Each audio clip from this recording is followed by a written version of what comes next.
മറ്റുള്ളവർ ചെയ്യുന്ന കുറ്റവും നമ്മുടെ പേരിൽ അടിച്ചേൽപ്പിക്കപ്പെട്ടാലോ? അതും ഒന്നും രണ്ടുമല്ല, പല തവണ. ആരാണ് ഹതഭാഗ്യൻ എന്നല്ലേ? മലപ്പുറം KSRTC സ്റ്റാൻഡ് വരെ പോയാൽ കേൾക്കാം ആ കഥ.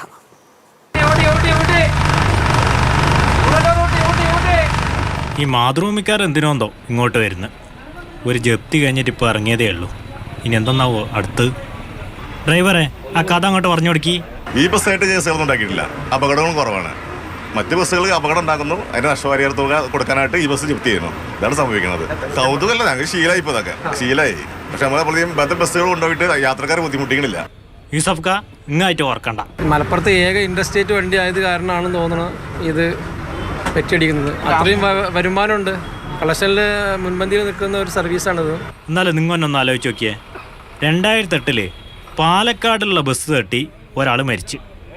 അതിന് നിരപരാധിയായ ഞാൻ നെറ്റിയിൽ ഇങ്ങനെ ജപ്തി നോട്ടീസ് ഒട്ടിച്ച് നിന്നു. ഇപ്പോഴും അതിൻ്റെ അവസ്ഥ. ഈ ബസ്സിന് ആലോചിച്ചുകൊണ്ടാണ് പോകുന്നത്. ഈ ബസ്സിനാണ് അധികം ഞാൻ പോകൽ. ഇവിടുന്ന് നേരെയുള്ള ബസ് മറ്റേ ഇറങ്ങി കയറാമെന്ന് വയ്യ എനിക്ക്.